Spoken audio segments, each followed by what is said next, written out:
Hello guys! Hello guys. So anyway, gagawa ako ng...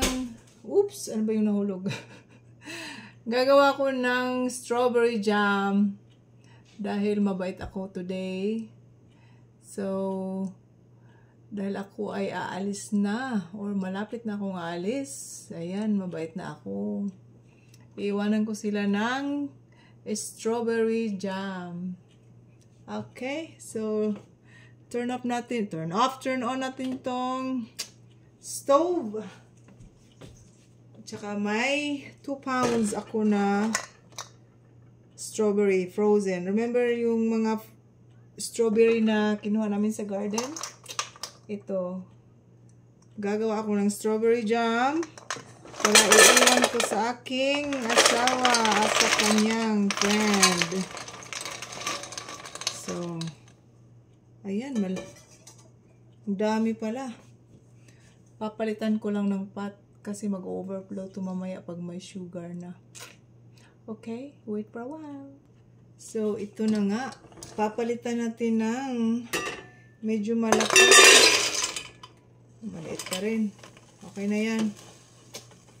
So, ibo-boil natin to hanggang maging watery siya. Ba't ako nakatagilid? So, hanggang mag-watery ang strawberries. So, i-boil natin siya. Yan. So, frozen yan guys ha. Frozen. From the freezer of course. Okay. Let's wait for a moment. Yan o. Maingay na siya. Dahil mainit yung stove. At saka malimig yung strawberry. Ayan guys. Nagbaba na yung niya o. Amount. Nag-watery na siya. So, wait pa tayo ng mga ilang minutes para mag-softer. Right, Mark? Yes. Yes. You got another batch of strawberry jam. So, pinapapik ko pala yung mga bata ng strawberry.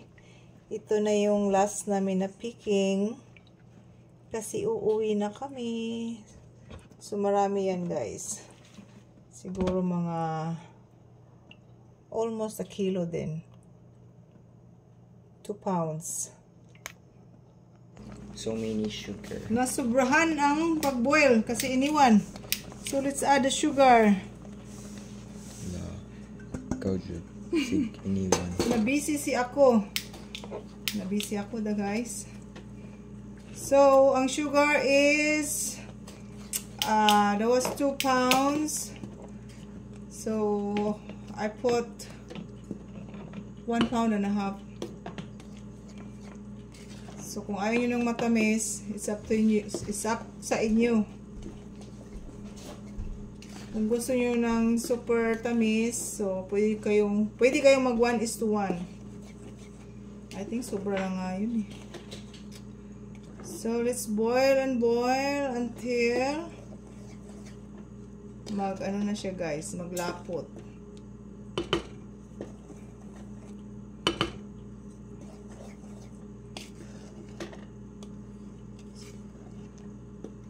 So, yung iba, nag 1:1. Yung sa akin, ayaw ko naman kasi matamis masyado.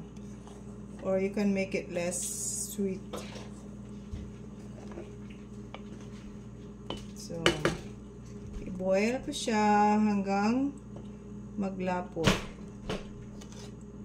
Pwede yung pigain yung strawberry. Yan, piga-piga konti.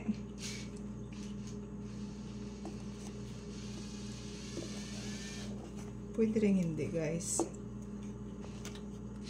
Depende sa inyo. Tapos lalagyan niya ng fresh lemon juice. Yun lang sa akin paggagawa ko ng anong tawag nito? Kalimutan ko yung ginawa ko dahil sa kabisihan. Jam pala. Nagliligpit kasi ako, guys.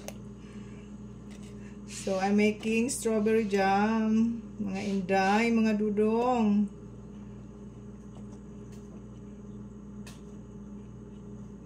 Ayan. So, i-boil lang siya konti pa. Hanggang lalapot. Lalapot. Hanggang malapot. Coagulate.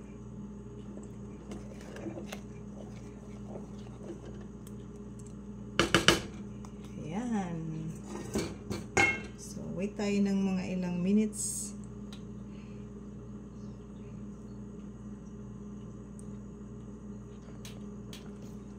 Kumusta na ang ating jam dito? Ayan. Nagbo-boil na siya. Ayan, malambot na, guys.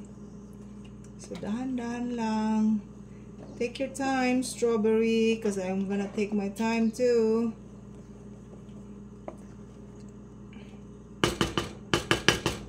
Enjoy your time. Ito na. Medyo malapot-lapot na siya. So, lalagyan ko siya ng lemon juice. Fresh squeeze na lemon juice. Yan. Ayan, guys. So, pwede na to. So, medyo sticky na to mamaya pag mag-cold na siya or cool. So, ngayon parang watery pa siya. Pero mamaya, ayan, oh. Okay na yan, guys. Delicious strawberry jam. Ayan. Maliligo pa kami sa lake. Swimming. Bye. Thanks for watching.